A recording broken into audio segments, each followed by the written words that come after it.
ഇതെന്താണെന്ന് മനസ്സിലായോ? ഒരു ശ്രീലങ്കൻ വിഭവമാണ് ലവറിയ. അതുണ്ടാക്കാൻ വേണ്ടി നമ്മളൊരു പാത്രത്തിൽ 1 കപ്പ് അരിപ്പൊടി എടുക്കുക. പച്ചരിപ്പൊടി, നമ്മുടെ ഇടിയപ്പത്തിനുള്ള അരിപ്പൊടി.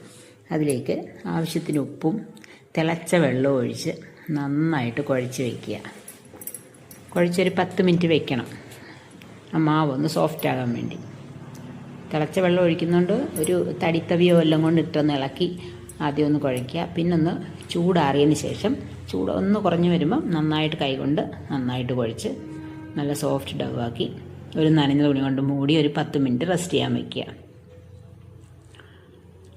നമ്മുടെ ഒരു ഇടിയപ്പത്തിൻ്റെ ഒരു സ്വീറ്റ് വേർഷനാണ്, നമ്മുടെ ഇടിയപ്പവും ഇലയുടെയും കൂടെ ചേർന്ന ഒരു വേർഷനാണ് ശ്രീലങ്കക്കാരുടെ ലവറിയ.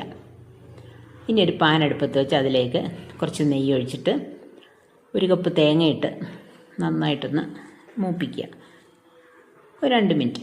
എന്നിട്ട് അതിലേക്ക് ഒരു 3 ടേബിൾ സ്പൂൺ ശർക്കര ഇട്ട് കൊടുക്കുക. 1 ടേബിൾ സ്പൂൺ വെള്ളം ഒഴിച്ച് ഈ ശർക്കരയും തേങ്ങയും എല്ലാം കൂടി നന്നായിട്ടൊന്ന് വരട്ടിയെടുക്കണം. ഒരു നുള്ള ഏലക്കപ്പൊടി ഇടണം. ഇതെല്ലാം കൂടെ ഒന്ന് വരട്ടി മാറ്റി വയ്ക്കുക, അല്പം തണുക്കാൻ വേണ്ടി മാറ്റി വയ്ക്കുക. ഇനി നമ്മൾ ഇലയെടുത്ത് ഇലയിൽ അല്പം ഒരു എണ്ണ തടവിയിട്ട് സേവനാഴിയിൽ കൂടെ ഈ ഇടിയപ്പത്തിൻ്റെ ചില്ലിട്ട് നമ്മൾ ആ നേരത്തെ എടുത്ത് വെച്ചിരുന്ന സോഫ്റ്റാക്കി വെച്ചിരുന്ന മാവ് പിഴിഞ്ഞെടുക്കുക.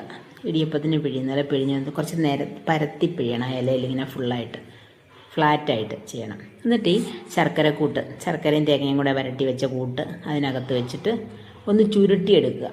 മടക്കുകയല്ല നമ്മൾ ഇലയുടെ പോലെ, അതിങ്ങനെ ഒന്ന് ഉരുട്ടിയെടുക്കണം. കണ്ടില്ലേ, ഇതുപോലെ അങ്ങോട്ടും ഇങ്ങോട്ടും ഇട്ടൊന്ന് ഉരുട്ടിയാൽ മതി ഇലയിലിട്ട്. എന്നിട്ട് അത് നമ്മൾ അപ്പച്ചെമ്പിൽ ആവി വരാൻ വെച്ചിട്ടുണ്ട് നേരത്തെ വെള്ളം, അതിനകത്ത് വെച്ച് ആവിയിൽ വെച്ച് പുഴുങ്ങിയെടുക്കുക. ഇതാണ് ശ്രീലങ്കക്കാരുടെ ലവറിയ. അപ്പോൾ എല്ലാവരും ഒന്ന് ട്രൈ ചെയ്ത് നോക്കണം.